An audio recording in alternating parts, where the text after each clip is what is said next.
On off switch. কেবলটা ঢুকাইবেন, পুরান মেশিনের যে কেবলটা এটা ঢুকাই দেবেন মেশিনের উপরে রাইখা, এটা অন করবেন। এটা অন করার পরে মেশিন অন হয়ে যাবে।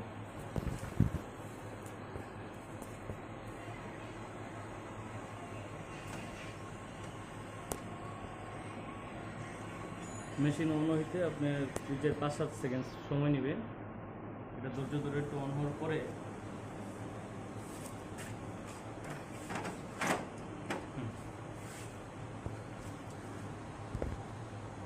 মেশিনের ডিসপ্লেতে এটা বাজবে। রেডি আছে, ওয়ান আছে, এই যে এই সাইডে একটা ওয়ান আছে, ওয়ান মানে ড্রয়ার। এই ড্রয়ার থেকে যদি করি আমি, তাহলে আপনার এই ড্রয়ার A4 লেখা আছে। এখন যদি আপনি যাই দিবেন, 6টা দিবেন 6টা বের করবেন, 5টা দিবেন 5টা বের করবেন, অক্ষর দিয়ে তারপর এখানে কপি প্রেসে চাপ দিবেন, কপি বের হয়ে যাবে। আর ড্রয়ারে কাগজ আছে, আপনি কস্টিপগুলো খুলে ফেলবেন। ঠিক আছে, মেশিনটা কস্টিপটা খুলে ড্রয়ারে কাগজ দিবেন, ড্রয়ারে কাগজ আছে, এইভাবে কাগজ দেওয়া আছে। ঠিক আছে, এখন আপনি ভিতরে আমি একটা ডকুমেন্টস দিছি, ডকুমেন্টস এইখানে বসাইবেন, এখানে বসাইবেন, এটা নামাই দিবেন। এখন আমার একটা দরকার, এই 6 ছিল, এই 6 ছিল, আমি 6 কেটে দিব, এই যে ক্লিয়ার স্টপ দিয়ে লালটা দিয়ে, এই যে লালটা দিলে এটা কেটে যাবে, এই যে কেটে গেছে, 1 থাকবে। এখন আমার একটা দরকার, আমি জাস্ট খালি এইভাবে আস্তে করে চাপ দেবো, একবারে সামান্য অল্প অল্প চাপে এটা হয়ে যাবে।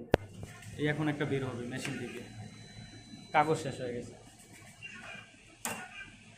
কাগজ শেষ হয়ে গেছে, রাইট অফ কমান্ড। এই যে কাগজটা ঢেউ ছিল, তাই আমি এইখানে আবার কাগজ দিব। কাগজগুলো নরম হয়ে গেছে, তো কাগজগুলো আমি, আপনি তো ভালো কাগজ দিবেন আর কাগজের পরিমাণটা সবসময় বেশি রাখবেন। এই ঢাকনাটা খোলার জন্য এই যে এটা খুললাম, এইখানে পুশ করলাম, পুশ। মেশিন ভাঙার কোনো অপশনই নেই, টানার কোনো কিছু নেই, আপনি পুশ না করলে বেরই হবে না। এই যে পুশ পুশ করছি, এটা বের হয়ে গেছে, পুশ করছি বের হয়ে গেছে, আবার লাগাই দিলাম। তাছাড়া আপনি লক অন্য কোনো জায়গায় দিলে আপনি এটা খুলতে পারবেন না, একমাত্র পুশ না করলে। পুশ করবেন, তারপর আপনার মেশিন থেকে কাগজ বের হবে।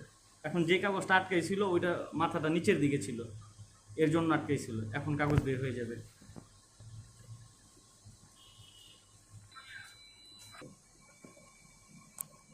জি, এই যে কাগজটা বের হবে এইভাবে, ওই যে কাগজটা বের হয়েছে, এই যে।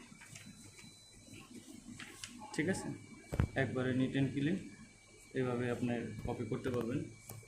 আর যদি 5টা দিই আমি, 5টা বের হইব।